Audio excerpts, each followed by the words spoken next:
इतना बड़ा दर्द अफगानिस्तान के लोगों का तालिबान के इस क्रूरता की वजह से। अफगानिस्तान में तालिबान के बढ़ते प्रभाव पर दिल्ली के भोगल इलाके में रहने वाले अफगानी शरणार्थी भी अब डरे हुए हैं। अफगानी शरणार्थियों ने कहा कि पाकिस्तान दरअसल तालिबान को मदद मुहैया करवाता है। तालिबान के बढ़ते खतरे के बीच इन लोगों का क्या कहना है? हसीबुल्लाह, सबसे पहले हम आपसे बात करना चाहेंगे। बताइए कि अब तालिबान बताया जा रहा है कि काबुल से कुछ ही किलोमीटर की दूरी पर रह गया है। अगर तालिबान काबुल पर कब्जा कर लेता है तो कितना ख़तरा होगा आप लोगों के लिए, अफ़गानिस्तान के नागरिकों के लिए? तालिबान काबुल पे सब जगह पे आ जाता है तो ख़तरा सबको है। और तालिब को जब कोई अफगानी है, बच्चा बूढ़ा, सबको उसको पसंद नहीं करता तालिब को, इसलिए कि वो स्कूल को नहीं छोड़ता है उन लोगों को, औरतें को नहीं छोड़ता है स्कूल, बच्चों को मार देता है। जब औरत बाहर जाते हैं उसका जब दुपट्टा सर पे नहीं उसको मार देता है।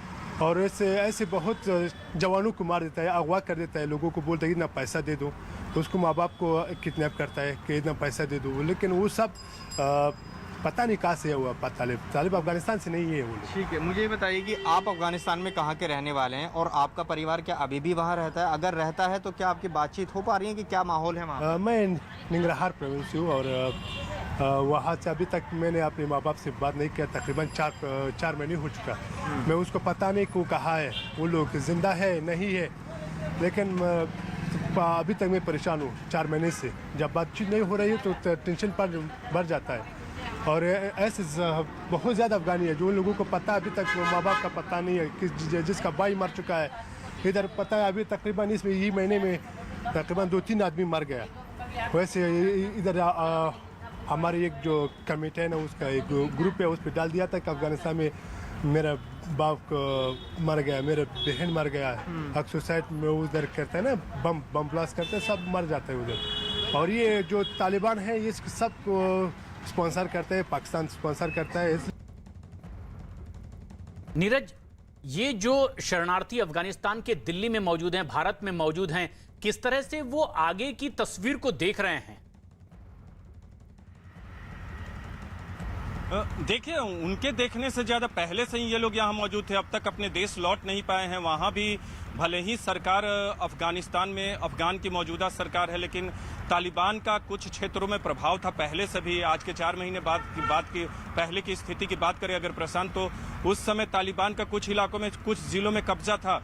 वहीं से धीरे धीरे बढ़ते हुए आज की स्थिति है कि 2/3 इलाकों में कब्जा हुआ।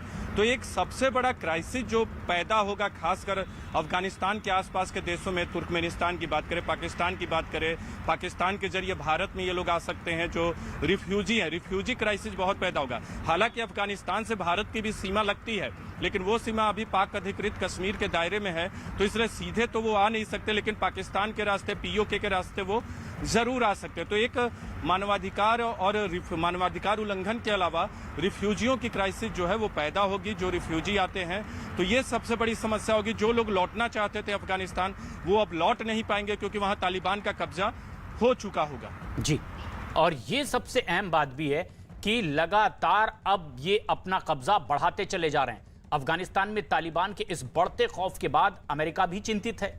अफगानिस्तान ने काबुल में अमेरिकी दूतावास के कर्मचारियों को निर्देश दिया है कि वो संवेदनशील दस्तावेजों को तुरंत नष्ट कर दें। अमेरिकी दूतावास के कर्मचारियों को यह निर्देश दिया गया है कि तालिबान के काबुल पहुंचने से पहले वो ऐसे दस्तावेजों को तुरंत नष्ट कर दें ताकि तालिबान उनका गलत इस्तेमाल ना कर पाए। अफगानिस्तान में तालिबान के बढ़ते कब्जे के बाद दुनिया के कई देश अपने नागरिकों को वहां से निकालने की कोशिशों में जुट गए।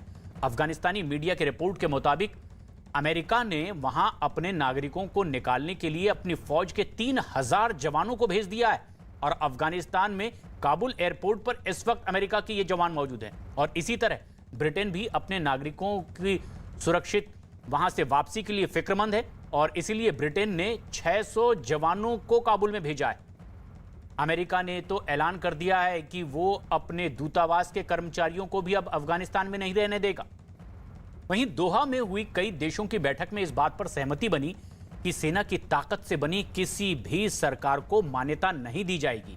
मतलब ये कि अगर अफगानिस्तान में तालिबान की सरकार बन भी जाती है तो उसे अंतर्राष्ट्रीय मान्यता नहीं दी जाएगी, क्योंकि वो एक जनता से चुनी हुई सरकार को हटाकर हथियार के दम पर अपना कब्जा कर रहे हैं। बैठक में शामिल हुए सभी देशों ने अफगानिस्तान में हो रही हिंसा पर गहरी चिंता भी जाहिर की। तालिबान के प्रवक्ता सुहेल शाहीन ने उधर न्यूज एजेंसी एएनआई से कहा है कि तालिबान की ओर से राजनयिकों और दूतावासों को कोई खतरा नहीं है। सुहेल शाहीन ने कहा है कि तालिबान किसी दूतावास को निशाना नहीं बनाएंगे। Assurance to diplomats and embassies that there is no danger from our side to them, and that we will not target any embassy, any diplomat.